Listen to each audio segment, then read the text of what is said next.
আঠার মতো লেগে থাকে না? বাচ্চারা আবার দুষ্টামি করে চুইংগাম খেয়ে আরেকজনের চুলের মধ্যে লাগাই দেয়, আছে না নাই? তখন সরিষার তেল দিয়ে ছুটাইতে হয়, তাই না?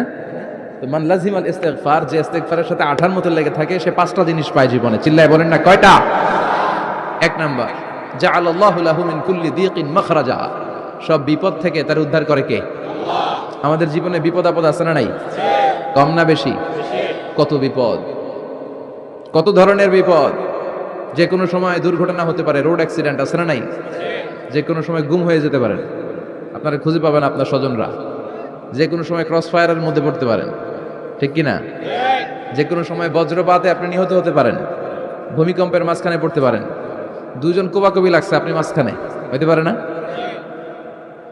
জাআলাল্লাহু লাহু মিন কুল্লি দিকিন মাখরাজা, এরকম সব ধরনের বিপদ থেকে তারা রক্ষা করবে কে? আল্লাহ। যদি ইস্তিগফারের সাথে আঠার মতো লেগে থাকা যায়।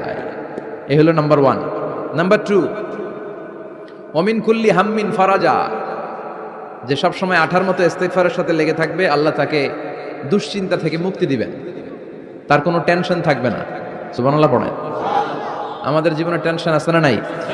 জীবন নিয়ে টেনশন, মরণ নিয়ে টেনশন, ক্যারিয়ার নিয়ে টেনশন, বাড়ি ভাড়ার টেনশন, বিদ্যুৎ বিলের দাম বেড়ে যাচ্ছে টেনশন, ঘরের মধ্যে শান্তি নাই টেনশন, দ্রব্যের দাম বাড়তেছে, বেতন কমতেছে টেনশন, ঠিক কিনা? এই টেনশন থেকে আপনাকে মুক্ত রাখবে কে? নাম্বার 3, ওয়ায়ারযুকহু মিন হাইসু লা ইয়াহতাসিব, এমন জায়গা থেকে আল্লাহ আপনাকে রিজিকের ব্যবস্থা করবে আপনি কল্পনাই করতে পারবেন না। রিজিক দেওয়ার মালিক কে? কেউ যেটা পারে না, পারে কে? এমন জায়গা থেকে তিনি রিজিক দিবেন আপনি কল্পনাই করতে পারেন না, আপনি হিসাবই করেন না যে এখান থেকে কিছু রিজিক আমি পাবো, কিন্তু আল্লাহ ব্যবস্থা করে দিয়েছে। সুবহানাল্লাহ পড়েন। 4 নাম্বার, যতক্ষণ ইস্তিগফারের সাথে আঠার মতো লেগে থাকবেন আল্লাহর কোনো শাস্তি আপনার উপর আসবে না। ওমা কান আল্লাহ